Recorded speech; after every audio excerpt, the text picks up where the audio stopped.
మరి even 100 days ఏంది sir? నిజంగా సార్ దగ్గరికెళ్ళిన పేషెంట్స్‌కి సార్ ఒక విషయం చెప్తాడు ఏంటి అంటే, నాకు 100 రోజులే టైం ఇవ్వండి. ఎక్కువ అవసరం లేదు. ఆ 100 డేస్‌లో whatever the issue is దాని రూట్ కాజ్‌ని డైరెక్ట్‌గా అడ్రెస్ చేయడం వల్ల you will see the change and చాలా మంది క్యూర్ అయిన వాళ్ళు కూడా ఉన్నారు. వాళ్ళకున్న ఇష్యూస్ నుంచి. సో, మెయిన్‌గా ఈ 100 డేస్ దేనికిచ్చారు సార్ మీరు? ఎలాంటి ప్రాబ్లమ్స్‌కి ఇచ్చారు 100 డేస్? ఎనీ ప్రాబ్లమ్ ఒకటే ప్రాబ్లమ్ ఉందని చెప్పాను. పేర్లు వేరు వేరు పెట్టినా గానీ, అసలు ఫస్ట్ బేసిక్‌గా ఏం చెప్పాను, 90% సెల్స్ బతికేది ఒక్క రోజు నుంచి 120 రోజులు మాత్రమే. హ్మ్. సో, నా దగ్గరికి వచ్చేటప్పటికే మీరు ఏదో సమస్యతో వచ్చారు కదా! ఫర్ ఎగ్జాంపుల్ ఒబేసిటీ తీసుకుందాం. ఒబేసిటీ. ఆ! ఒబేసిటీ ఎందుకొచ్చింది? ఎయిదర్ నార్మల్‌గా మీరు తినే ఆహారం వలన, ఎక్కువ తిండి తినటం వలన వస్తే అదొక టైప్. హ్మ్. థైరాయిడ్ ప్రాబ్లమ్ ఉంటే కూడా ఒబేస్ అవుతారు. పీసీఓడీ ఉన్నా పీసీఓడీ లావు అవుతారు. పీసీఓఎస్ ఉన్నా లావు అవుతారు. యెస్. ఇదొక సో, దాన్ని ఎట్లా అడ్రెస్ చేయాలి అంటే ఫస్ట్ డీటాక్స్ చేయాలి. ఓకే. మీరు మన మెటబాలిజం షిఫ్ట్ చేయాలి. గ్లూకోజ్ మెటబాలిజం ఉన్నారు కాబట్టి మీరు తినే ఆహారం నుంచి హ్మ్. స్మాల్ ఇంటెస్టైన్ గ్లూకోజ్‌గా కన్వర్ట్ చేసి రక్త ప్రవాహంలోకి వదులుతుంది. హ్మ్. ఆ గ్లూకోజ్‌ని ప్రతి సెల్లు వాడుకోవాలంటే దానంతట అది వాడుకోలేదు. అందుకని ప్యాంక్రియాస్‌లో బీటా సెల్స్ ఇన్సులిన్ అనే మదర్ ఫ్యాట్‌ని తయారు చేస్తుంది.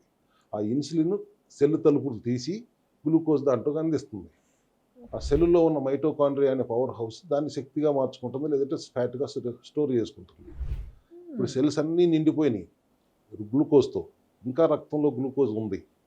అప్పుడు ఇన్సులిన్ వెళ్ళి లివర్‌కి చెప్తుంది, నువ్వు ఎడిపోస్ టిష్యూస్ ఫ్యాట్ సంచులు ఉంటాయి శరీరంలో, వాటిలో స్టోర్ చేయమని. అది ఓకే. ట్రైగ్లిజరైడ్స్ కింద స్టోర్ చేస్తుంది. రూ. 50 నోటు కాదు, రూ. 500 నోటు కింద స్టోర్ చేయి. అంటే ఓకే. ఎక్కువ స్టోర్ చేయొచ్చు అనే ఉద్దేశంతో. ఇప్పుడు మీ ఫ్యాట్ సంచులు అన్నీ కూడా నిండిపోయినాయి. ఆ తర్వాత ఇంకా బ్లడ్‌లో గ్లూకోజ్ ఉంది. హ్మ్. ఇన్సులిన్‌కి ఏం చేయాలో తెలీదు. దాన్ని డయాబెటిస్ అంటారు. టైప్ 2 షుగర్ డయాబెటిస్ అంటే ఇది. ఓకే. సో, ఒబేస్ ఉన్నవాళ్ళు నెక్స్ట్ ఇమ్మీడియేట్‌గా వచ్చేది డయాబెటిస్‌లోకి. హ్మ్. అంటే ఫ్యాట్ సంచులు ఇంకా నిండుతున్నాయి. పూర్తిగా నిండిపోయిన తర్వాత డయాబెటిక్ అవుతారు. డయాబెటిస్‌లోకొచ్చేస్తారు. ఓకే. ఇప్పుడు మన విధానం ఏంటి?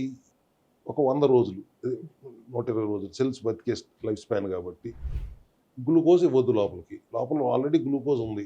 హ్మ్. ఏం చేయాలో తెలియట్లేదు శరీరానికి. సో, గ్లూకోజ్ ఇవ్వకుండా శక్తి ఎట్లా వస్తుంది మన సెల్స్‌కి?